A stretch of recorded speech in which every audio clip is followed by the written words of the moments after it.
Então a teoria de campos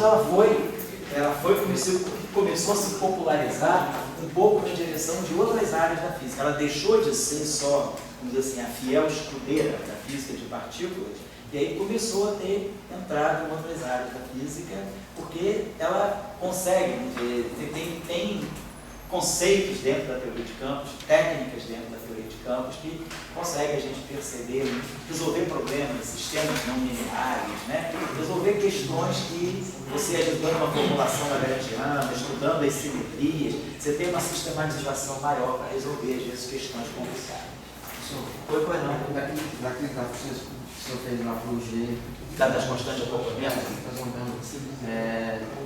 Eu não sei como é que faz a inversação, mas o ponto é o seguinte: olhando na relação de De Broglie, a gente sabe lá que quando a gente aumenta a energia, a gente consegue comprimentos de ondas menores. Então, os aceleradores aumentam a energia para ter cada vez mais dimensões menores. Isso é uma equação que eu mostro diretamente, né? E essa relação. Então, falar que a gente está aumentando a energia, falar que a gente está aumentando mais nas partículas, né? Mas aí também a gente vê, quando a gente vai para a dimensão maior, para a escala maior de comprimento, objetos grandes gravitacionais, o raio clássico lá do buraco negro, ele depende da massa, né? Então depende da energia. Então, você aumentar a energia, você está aumentando a escala de comprimento, que é o oposto da direção de De Broglie. Você aumenta a energia, você tem coisas menores. Lá na direção da gravitação, você aumenta a energia e cada vez aumenta mais o comprimento. Você aumenta a massa e aumenta o horizonte. Aumenta o raio do horizonte e aumenta o comprimento. Aí aquela G, para calcular a questão de acoplamento, não sei como é que é a gravitação. Mas esse fato de que ela, digamos, muda a forma de como você aumenta a energia e muda a escala. Tem alguma implicância nisso? Na hora de calcular a constante de acoplamento na gravitação? Perfeito, então está claro. Ali naquele gráfico, que seria... Tem que levar em conta duas coisas. Na gravitação, quando você está falando de buraco negro, quando você está falando de uma estrutura macroscópica. Claro que existem os buracos negros microscópicos, buracos negros que podem ser produzidos no LHC, né? Aqueles buracos negros que duram 10 a menos 37 segundos, mas você pode produzir, né? O que é o buraco negro, na verdade? É simplesmente uma concentração muito grande de energia. Você pode criar um horizonte a partir disso, porque energia, massa é ali, então gera gravitação. Só que, quando você está falando de uma física de buraco negro, você está falando de uma física macroscópica. Então, se você quiser trazer essa discussão que estava ali das constantes de acoplamento para a gravitação, você tem que levar para a gravitação microscópica, para a gravitação quântica, e não para uma gravitação macroscópica. Claro que processos microscópicos são importantes no buraco negro. Evaporação, a entropia do buraco negro, você tem que olhar também processos, a mecânica quântica entra aí. Você tem processos microscópicos, mas para você trazer a ligação da gravitação com isso que nós estamos falando aí, você teria que olhar quem é a constante de acoplamento da gravitação. Então, quem é a constante de acoplamento da gravitação? E aí, para essa constante de acoplamento que você tem que estudar o comportamento de energia. Então, para a constante de acoplamento da gravitação, para nós, macroscopicamente falando, né, é a constante de Newton. A constante de Newton é macroscópica. Porém, a gente pode combinar. Se a gente combina H cortado com a constante de Newton, então eu estou misturando agora alguma coisa que é mecânica quântica com a gravitação. Essa combinação aqui, se a gente pegar essa combinação aqui, H cortado elevado a uma certa potência, C elevado a uma certa potência e a constante de Newton elevado a uma certa potência, então essas três grandezas aqui, elas podem se combinar para formar uma grandeza que tem dimensão de comprimento, que é o chamado comprimento de Planck. Então, você fazendo o cálculo, assim, colocando as unidades aqui, aqui e aqui, igualando a unidade de comprimento, você chega assim, esse comprimento de Planck aqui, ele é a raiz quadrada de H cortado, G, sobre C a terceira potência, ou seja, o alfa vale meio, o G, o gama vale meio, e o C e o beta vale menos 3 meios. Então, essa grandeza aqui, agora, se você pega o inverso dessa grandeza aqui, essa grandeza aqui, que às vezes a gente chama também de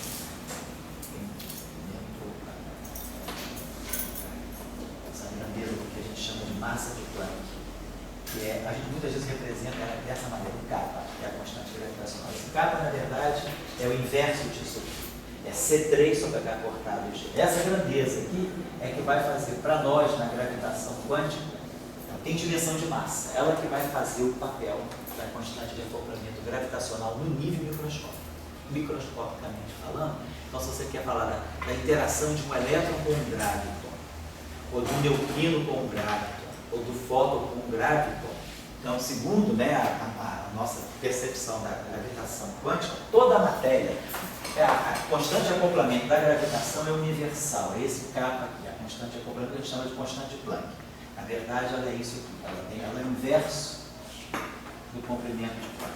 Então, essa grandeza aqui é que vai marcar o acoplamento, é que vai fazer o acoplamento, por exemplo, do elétron, assim, do elétron com o gravitão, chama o gravitão de G, ou do neutrino com o gravitão, ou de um quark com o gravitão. Todo mundo que for interagir com o gravitão vai interagir com essa constante aqui, que é a combinação dessas constantes fundamentais. E é isso aí que você vai ver se cresce ou decresce com a energia. Tá? Então, o que você espera é que você tenha realmente unificação, mas a teoria, por que você não colocou a constante de acoplamento da gravitação naquele gráfico? Por que nós falamos da QCD, da eletrofraca, e não falamos da gravitação? Porque, como uma teoria quântica de campos, a gravitação tem problemas que me impedem de estudar esse running da constante de acoplamento. Ela tem uma característica que as demais teorias não têm, vamos entender o que significa isso, é uma teoria não renormalizável. Então, o fato da teoria de gravitação, como uma teoria quântica de campos usual, não ser renormalizável, tira ela justamente do modelo padrão. Por isso que o modelo padrão é só QCD e eletrofraca. SO3 do QCD e o eletrofraca SO2, 1. A gravitação está fora, porque a gravitação, como uma teoria quântica de campos, ela tem problemas estruturais muito importantes que não foram resolvidos ainda. Ainda não estão resolvidos. Na versão da teoria de cordas, ela sai do âmbito da teoria quântica de campos para resolver o problema da gravitação. Mas aí a teoria de cordas se encontra diante de um problema. Eu não tenho uma teoria quântica de campos para descrever as cordas. Eu só consigo descrever as cordas no nível da mecânica quântica. Então, é a mesma coisa, suponhamos que a gente não conhecesse teoria quântica de campos, que a gente quisesse fazer toda a física de partículas só usando a mecânica quântica, a gente teria um conhecimento muito mais limitado. A teoria de campos abriu o conhecimento da gente da física de partículas. Na teoria de cordas, a gente está nessa situação. A gente conhece bem a mecânica quântica da teoria de cordas, mas nós não temos ainda uma teoria quântica de campos para a teoria de cordas. Está faltando isso. No momento que isso acontecer, vai se abrir muito mais conhecimento nessa área também. Bom, então, agora, daqui para frente. Bom, por que eu sugeri esse livro? Esse livro é muito interessante para quem quiser realmente fazer um casamento entre teoria de campos e matéria condensada. É um dos bons livros para isso. O Kleiner, ele é extremamente didático. São 2 volumes grandes, é muito extenso. Você pode escolher o que estudar ali. Esses volumes estão disponíveis na biblioteca. Tem volume 1, volume 2, ele começa falando de sólidos e termina em física de matéria condensada, mas o livro talvez esteja um pouco desatualizado no sentido de que ele é um livro da década de 90. Então, fenômenos novos como matéria topológica, isolantes topológicas, essas coisas não tem ali. Mas, e se vocês acham muito livro? Tem outros livros novos agora de teoria de campos com matéria condensada. Tem o Nagaosa, estou dando para um livro de matéria condensada. Nagaosa também é um livro muito bom para estudar. Tem livros agora de teoria de campos para grafeno, por exemplo. O Nagaosa já trata do grafeno também. Agora, na física de partículas, né? Bom, um livro bom aqui para o curso, né? Como eu não sigo livro, como eu falei com você, a minha ideia aqui no curso não é seguir livro. A ideia do curso aqui é trabalhar, vamos dizer, de uma certa maneira, trazer os assuntos para vocês e fazer cortes de caminho, né? Porque você pode pegar um livro de teoria de campos e estudar todo, mas aí você pode levar muito tempo para fazer isso e também, às vezes, nesse processo você estuda coisas que não são muito importantes naquela hora para você. Então, o que eu estou tentando fazer aqui é dar a minha visão do assunto para vocês, para ajudar vocês a caminharem, mas referências boas eu já citei para vocês, né? na parte de teoria de campos. Na teoria clássica de campos, tem um livro muito bom, um livro em inglês, é um clássico, por Ryan Fields. Works, acho que é Michael Fields. Para a teoria clássica de campos é um livro muito bom, bem abordável até para a graduação. Depois da teoria quântica de campos, eu já tinha falado com vocês de alguns livros, até alguns eu achava mais enciclopédicos ou outros ou não. Tem um outro livro que eu não sei se eu citei na primeira aula, que é um livro de teoria quântica de campos, bem moderno, que eu acho ele excelente. Zrednitsky. Ele é muito bom, ele é um livro que discute bem a separação na teoria de campo para bósons e para férmions, então é um livro muito organizado. Eu acho que ele é um livro muito bom para estudantes. Eu tinha falado para vocês que, na minha opinião, o melhor de todos, não existe nada melhor do que o Fields, né? O livro Fields, do Ziegler. Então, esse livro está na rede, é disponível na rede. Eu não prefiro o livro, o Ziegler sempre fez questão de deixar ele na rede, e é um livro excelente, mas é um livro assim, ele é profundo, e ele é um livro que pretende ser didático, mas ele pretende ser didático sem ser mamãe. Ele é um didático pesadão, mas ele explica as coisas. A questão é que ele usa muito, o argumento dele é muito refinado muitas vezes, mas é um livro bom, é um livro que vale a pena insistir de estudar, ler a mesma coisa 2, 3 vezes, que você vai abrindo os seus horizontes. Eu acho esse livro, para mim, um produto, é o que há de melhor, é um produto de muita experiência em muitas áreas da teoria de campo, culminou com esse livro. Agora, esse livro aqui é um livro mais, assim, preparatório, muito bom também. E não é um livro, assim, eu não acho um livro... Eu gosto muito de um livro, assim, tipo, a preparação de concurso, né? Se tivesse que abrir um cursinho de preparação de concurso para professor. O livro do Ramon, não, o livro do Ryder é muito bom, mas ele é aquele livro, assim, muito cheio de pá. Você olha ali, o mundo é cor-de-rosa, tudo dá certo ali. Tudo está bem encadeadinho, você não vê os problemas. Eu gosto do livro do Fields, porque cada hora que você pensa que ele está entendendo, ele te abre um grande problema, você, porra, eu não entendi nada então. Então ele te coloca em crise constantemente. Eu gosto dele por isso. Toda vez que você lê esse livro, você sai em crise. Você nunca sai feliz. O livro do Heidegger, você sai feliz. Então, se você estiver deprimido, lê o Heidegger. Se você estiver muito para cima, se achando muito bom, lê o Fields, que te coloca no lugar. Tá? Então, o Zrednitsky é bom também. Ele é um intermediário. Ele te deixa assim, numa situação de eu sei meus limites, tá? Então eu não sou feliz nem sou infeliz, eu sei meus limites. É um livro bom também, eu acho que ele é moderno, é um livro que ele consegue tornar coisas complicadas simples, mas sem simplificar. Simples porque ele sabe explicar, mas ele não perde um conceito, ele não é aproximado para explicar coisas difíceis, ele consegue explicar coisas difíceis de uma maneira bem inteligível.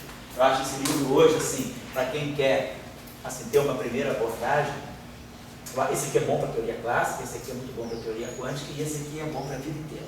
Esse aqui é aquele livro, é a divina comédia aí da teoria de campo, né? Você vai ler a vida inteira e não vai entender. Mas vai cada vez que você lê, você aprende uma coisinha, né? Mas segundo ele, ele entende completamente. É como se tivesse um arcanjo Gabriel por trás dele que ensinou ele a fazer o livro, ele fez o livro e depois esqueceu. Mas ele é muito bom, ele é um grande professor e fez o livro assim, de uma maneira que eu acho que ele conseguiu pegar todos os problemas que você precisa no dia a dia. Porque às vezes no teoria de campos ele te ensina uma série de coisas, eles são muito assim, formativos, mas na hora de você trabalhar, os problemas que você encontra, nunca você acha naquele livro. Na hora do desespero, aquele truque, né, que você precisa, não está ali. Eu gosto do livro do Fields, na hora de te dar isso. Você sempre encontra ali uma resposta para os teus problemas de trabalho. Eu acho que eu vou ver esse tipo. Tem que saber procurar. Ele é um livro de mais de 800 páginas, mas ele é bem dividido, assim, a parte de conteúdo dele é bem dividida. Você sempre encontra as coisas que você precisa. Bom, vou só dar o início agora do que vai ser mesmo o curso. E eu tinha deixado na aula passada para vocês uma equação de campo, uma equação com 2 campos, um campo vetorial, um campo escalar, se eu me lembro bem. Alguém conseguiu fazer alguma química com aquilo ali? O importante é tentar e não conseguir, né? conseguir o movimento. Eu descobri o que eu não sei, como eu mandei o senhor. Aquele problema que deixou um pouquinho em crise, eu vi você passou aqui no meio de Eu noite. falei, bem, eu preciso. 2 horas da manhã, quando chega, o cara tá em Tá crise. faltando 2 capítulos aqui pra eu ler ainda, não, tem que dar uma lida. Não precisa resolver, porque eu deixei pra vocês irem pensando. Até uma certa hora a gente vai sair em cima. Bom, vamos Não, mas começar. as férias estão aí, as férias estão aí. Claro. Tem muita coisa para fazer, sem a dúvida. Vamos lá fazer o seguinte. Então, nós vamos começar a formular uma teoria para campos. O que é uma teoria para campos clássicos? Né? Vamos começar a formular esse conceito.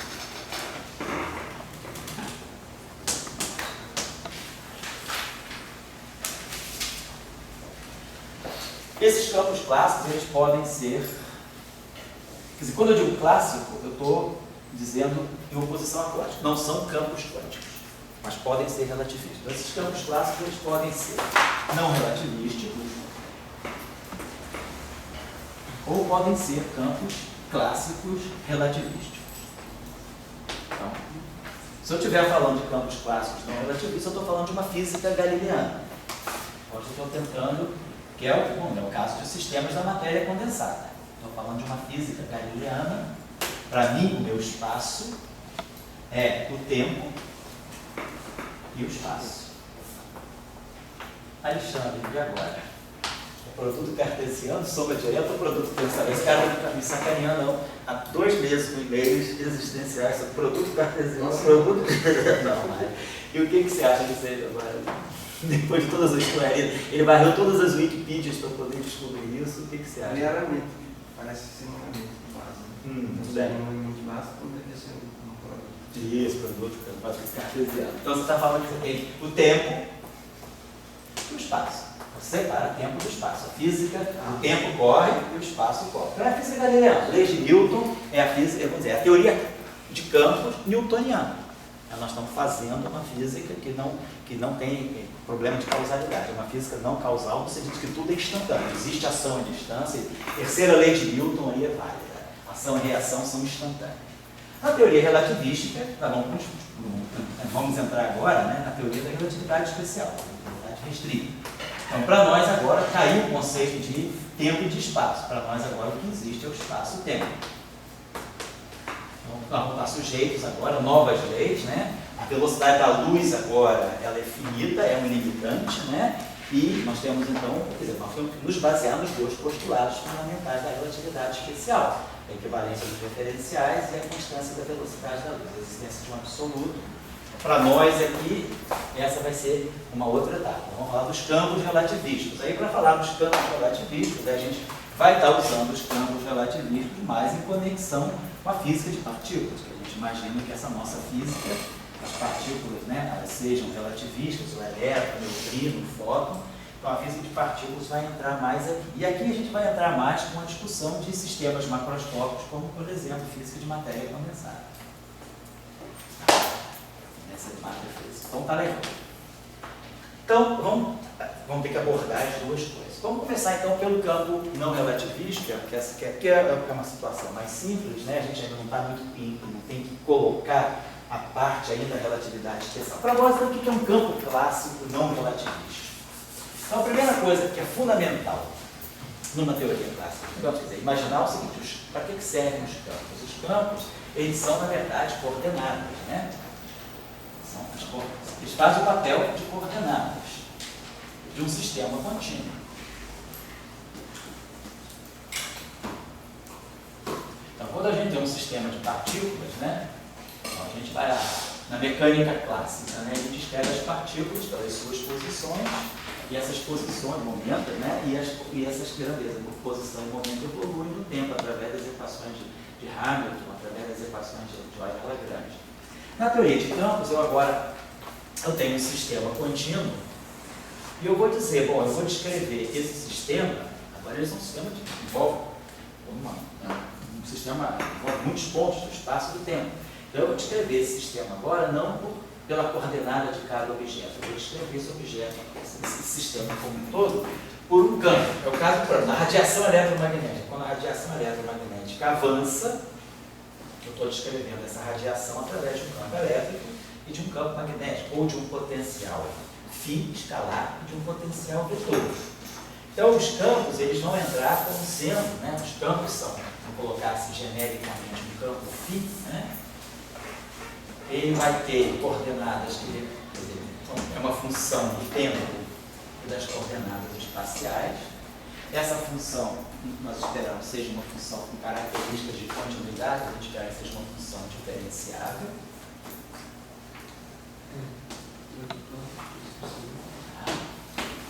E o que é mais importante, para esse campo descrever um certo sistema, esse campo tem que ter um caráter, né? Como é que eu vou definir o caráter desse campo em relação aqui? Então eu tenho que pensar, eu estou fazendo essa física num certo espaço. Eu estou falando uma física clássica, eu estou falando do espaço que para mim o tempo corre normalmente, mas eu estou num certo espaço. Digamos que o nosso espaço seja um espaço euclidiano, tridimensional. Falando de uma física bem galileana.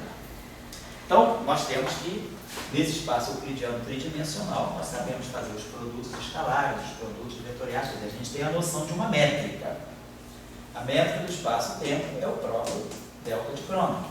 Quando eu faço o produto escalar, eu posso sempre escolher uma base de vetores ortonormais, de tal maneira que o produto escalar dos elementos de base, né, seja zero se eles são distintos, seja eles são normalizados, eu trabalho com uma métrica normal. Então, na verdade, o grupo, né, está ligado a essa invariância da métrica é o grupo SO3, é um grupo euclidiano. Se alguém precisar fazer alguma revisãozinha disso, pega o curso do semestre que passou a teoria da retração de Dirac, que está no Professor Global.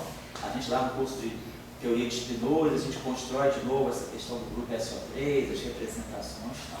Para nós, um campo, ele tem que ser um objeto que tem um caráter tensorial bem definido sobre o grupo SO3. Ou seja, se eu fizer uma rotação, então a ideia do grupo SO3 é que eu vou fazer rotações no espaço. Então a gente tem um espaço tridimensional e a gente vai poder fazer mudança de observador, passar de um observador para esse, por translação, quer dizer, as transformações de Galileu são transformações desse tipo. Eu posso fazer transformações de coordenadas, né? Vou botar aqui o x', né? Que seja uma matriz de rotação vezes x mais um certo deslocamento. Eu posso deslocar a origem, mantendo os eixos paralelos, ou eu posso fazer uma própria rotação no sistema de eixos. Eu posso fazer uma translação do sistema de coordenadas ou uma rotação. Então, são as transformações que eu faço quando eu mudo de um observador para outro, observador inercial para outro observador inercial. Então, o grupo que vê essas mudanças de sistema, as rotações, na verdade, o grupo de Galileu é isso tudo aqui. Rotação mais translação. Tá bom? Mas os campos eles têm caráter tensorial segundo o grupo de rotação.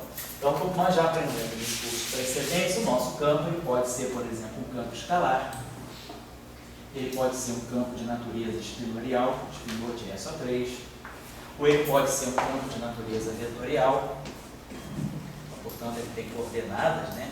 A1, A2, A3, ou ele pode ser um campo de natureza tensorial. Eu posso pegar um campo, né? Um campo que eu posso chamar de T, ele pode ter componentes I, J, assim por diante. Pode ter componente K, ele pode ter várias componentes, né? Um campo que tem uma natureza matricial, se for um tensor de rank 2, ou pode ser um campo tensorial com 3 índices, não importa. Então, esses campos aqui, eles têm que ter um caráter bem definido de transformação sobre o grupo de rotação. Como é que esses objetos se transformam sobre rotação, né? Se a gente faz uma mudança de coordenadas, se a gente faz uma rotação de coordenadas, vamos dizer assim, então tem esse sistema de eixo, eu posso passar para esse sistema de eixo, se fizer uma rotação, né? Vou daqui para cá. Então, esse sistema YX e aqui Y', tem uma rotação de um ângulo θ, no sentido aí trigonômico. Eu vou acabar, tá, gente? Só para preparar o material para a próxima aula.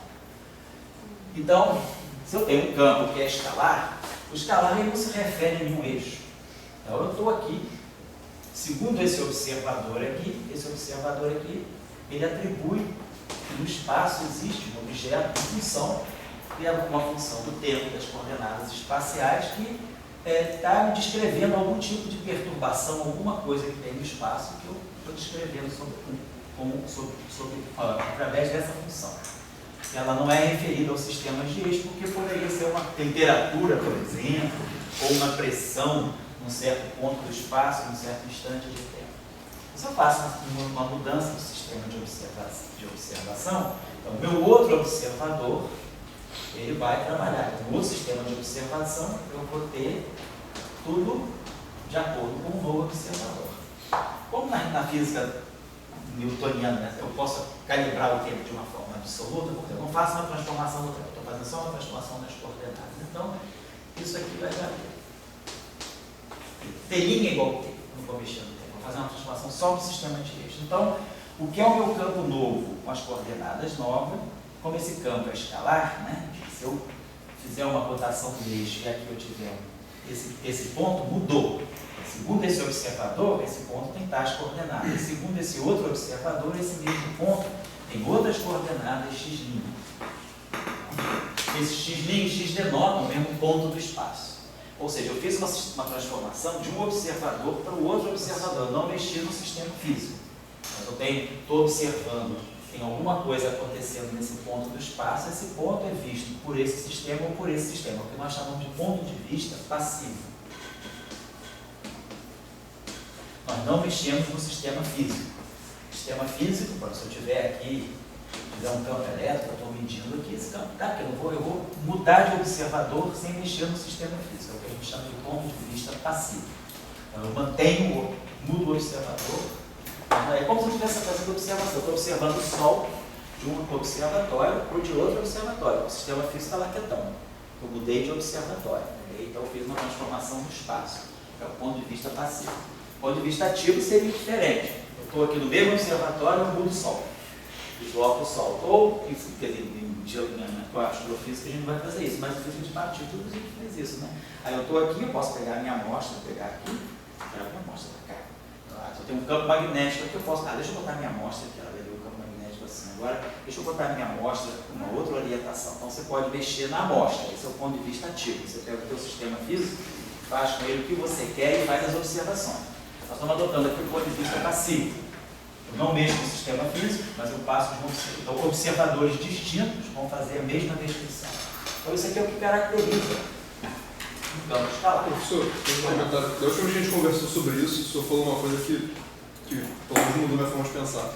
Se você faz uma transformação ativa e o espaço não tem nada de privilegiada, isotrópico, ok, você não está mudando nada. Mas se você tem uma direção privilegiada ali, você faz uma ativa, você pode mudar o seu sistema, mudar o que está acontecendo. Vamos falar sobre isso. Na próxima aula, exatamente, vai falar sobre as transformações ativas e é essa discussão que se tem hoje sobre a violação da simetria de Lorentz. Isso aí implica numa distinção muito clara entre o que é ativo e o que é passivo. Tá? Então, por enquanto, eu falo o que você está falando, o espaço é homogêneo, não tem nada no espaço, só tem um sistema físico que eu estou observando. Então, isso caracteriza um campo escalar. Se eu pegar um campo espinorial, nós já aprendemos em outros cursos aí. O que significa um campo espinorial? Tudo bem. Nesse sistema de observação, ele é um espinor, tem duas componentes, ele tem psi-alfa de Tx, é um espinor de duas componentes. No outro sistema, ele também vai ser transformado. Agora o espinor, ele sabe da orientação dos eixos, como nós já aprendemos. O que faz a transformação do espinor é uma rotação, ela mexe no espinor. Então, se eu quiser conectar esse campo com esse campo aqui, a lei de transformação é essa aqui, psi' alfa, isso que caracteriza um campo espinorial. Aqui nós temos uma transformação, vou botar isso aqui, um S alfa beta, uma matriz 2x2, e aqui um psi beta P de x. Quem é esse S aqui? Esse S aqui é chamada, isso tem que estar nos outros cursos, é uma matriz chamada matriz de S2. Então, essa matriz S tem essas propriedades aqui. S dá S é uma matriz unitária 2x2 e ela é uma matriz que tem determinante 1. Essa matriz aqui é uma matriz chamada SO2. Toda matriz SO2 pode ser colocada numa forma padrão que nós colocamos desse modo aqui. Exponencial de um ângulo θ, aqui um parâmetro θ, aqui um vetor unitário tridimensional e aqui os três geradores, que são as matrizes de Pauli. Isso aqui é uma transformação, uma matriz típica, toda matriz, né? O que é uma matriz S2? Para quem está querendo saber direitinho, o que é uma matriz? É uma matriz unitária. Uma matriz, eu tenho essa matriz aqui, x, y, quando eu tenho uma matriz assim, A, B, C, D. Isso aqui é uma matriz 2x2. Se ela é unitária, o inverso dela vai ser o conjugado hermitiano dela. Então, conjugado hermitiano é igual ao inverso. O que é o inverso de uma matriz? Como é que eu tiro o inverso de uma matriz? 2 por 2. O inverso dessa matriz é 1 sobre AD menos BC, B menos B menos C. Né? AD menos BC, BC menos AD mais AB, CD menos CD, etc. Então, essa matriz aqui é inverso dessa matriz. Isso aqui é o inverso. Mas se essa matriz é unitária, o inverso dela tem que ser o conjugado hermitiano dela. Então isso aqui vai ter que ser A estar, C estar, B estar, B estar. Então isso aqui é o conjugado hermitiano dessa matriz. Isso aqui é o inverso da mesma matriz. Bom, se essa matriz tem determinante 1, isso aqui não importa. Isso aqui é 1. Então não preciso substituir pelo determinante. Então, se essa matriz é unitária e tem determinante 1, fica claro que o parâmetro D tem que ser igual ao complexo conjugado do A. E fica claro que o parâmetro C tem que ser menos o complexo conjugado do D. Então, essa matriz vai ter essa forma. Alfa mais I beta, gama mais I delta, menos gama mais delta e alfa menos delta. Tá certo? Tem em princípio, 4 parâmetros reais, mas ela tem determinante 1. Vamos determinar essa matriz aqui, alfa 2 mais beta 2 mais gama 2 mais delta 2. Bom, então essa matriz aí, então, toda matriz unitária, toda matriz de S2, ela pode ser sempre colocada nessa forma, com essa relação aqui sendo obedecida. Tá bom. Então, isso aí indica que toda matriz que tem essas características pode ser colocada daquele modo que eu coloquei aqui para vocês. Exponencial de I, posso escrever desse modo. Vou instalar explicadinho no curso, tá? Quem quiser depois dar uma olhadinha. Então, eu sei muito bem o que é um campo espinorial. Quando eu faço uma rotação dos eixos, eles se comportam sob a rotação dessa forma. Depois, o que é um vetor? Um vetor, ele sofre se eu fizer uma transformação no espaço, né? Se a gente faz uma transformação nas coordenadas, faz uma rotação dos eixos, né? Quer dizer, x' e xj, essa matriz aqui de rotação, essa matriz aqui tem essas características. É uma matriz ortogonal e tem também determinante. Essa matriz aqui para nós é uma matriz chamada matriz de SO3. Então, essa matriz aqui é a matriz que faz a rotação do observador X para o observador X'. E os campos vetoriais. Então, um campo vetorial, então ele reage dessa forma, a transformada dele em termos de X' vai ser a matriz RJ e o campo AJ do DX. Então, vamos elaborar mais sobre isso, para poder tirar as transformações infinitesimais e depois compreender o que é o tensor de momento angular. Tem uma discussão importante sobre isso. Eu estou só adiantando para vocês. Então, são as características desses campos. E aí, é um campo tensorial. O campo tensorial é um conjunto, né, de campos vetoriais, né, no mesmo objeto. Então, a transformação dele vai seguir o mesmo padrão. Vai ter um R, IM, R, JM, então, esse é o padrão de transformação de um campo em geral. Então, quando nós vamos fazer uma teoria clássica de campo, nós vamos ter que pegar um campo que tem uma dessas características. Será que para descrever o meu sistema eu preciso de um campo espinorial, de um campo vetorial, de um campo escalar, de um campo tensorial? Em que situações eu preciso de um ou preciso de outro? Né? Então, nós vamos trabalhar um pouco essa discussão na próxima aula. E aí, o que é preciso definir claramente é esse conceito que se chama covariância.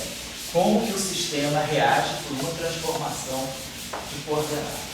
Bom, só colocar esse conceito aí, vou deixar só um exercício, uma tarefazinha para vocês fazerem, né, já um pouco trabalhando essas ideias. Só a seguinte tarefa que eu vou deixar. Suponhamos que eu tenha um sistema em que eu tenho um sistema, vamos dizer, eu tenho um sistema de campos, né? Eu tenho um sistema que precisa de uma descrição de conjunta de campos. Suponhamos que eu tenho um campo de natureza espinorial E eu preciso também de um campo vetorial. Um campo vetorial e eu tenho também um campo escalar. Então, para descrever esse sistema, eu estou precisando de 3 campos característicos. Tá? Então, vamos dizer que eu forme, né, as seguintes grandezas aqui. Então, eu vou pegar uma grandeza que vai ser o gradiente, formar essa grandeza aqui. Escalar gradiente de psi. Depois eu vou formar a seguinte grandeza aqui. Psi, Dagger, as matrizes de Pauli aqui. Psi. Vou colocar gradiente de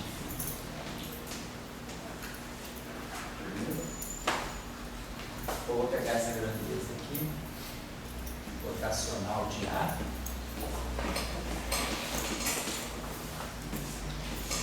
Escalar gradiente de φ. Escalar gradiente de psi.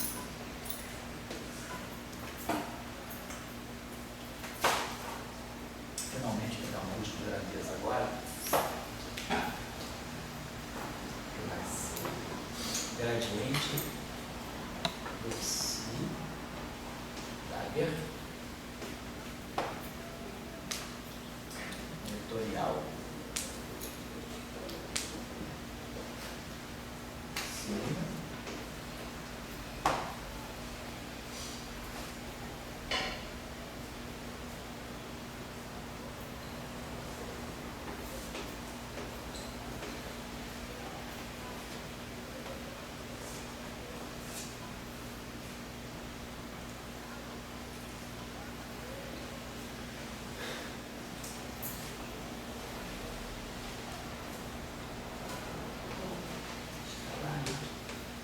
Então, tem esses campos.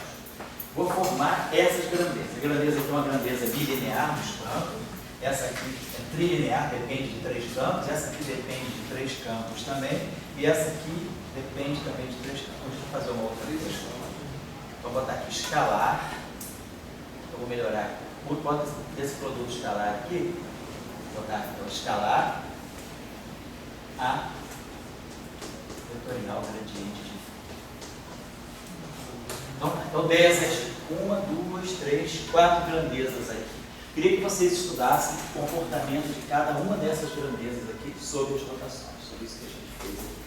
Como mostrando que cada grandeza dessa tem um caráter. Claro, vocês estão olhando isso aqui, está meio claro que isso aqui deve ser uma grandeza escalar, mas tem que ficar claro pelo uso explícito das transformações de rotação. Então, a tarefa consiste no seguinte, né? Fazendo uso, né, explícito das transformações nos campos e dos operadores. Até aqui eu vou fazer uma mudança aqui. Bota aqui gradiente de φ ponto. Esse ponto aqui significa derivada em relação ao tempo. E aqui também vou colocar um psi ponto. Onde tiver ponto significa DDT. Então, fazendo uso das transformações dos campos e dos operadores diferenciais sobre rotações, estudar o caráter de covariância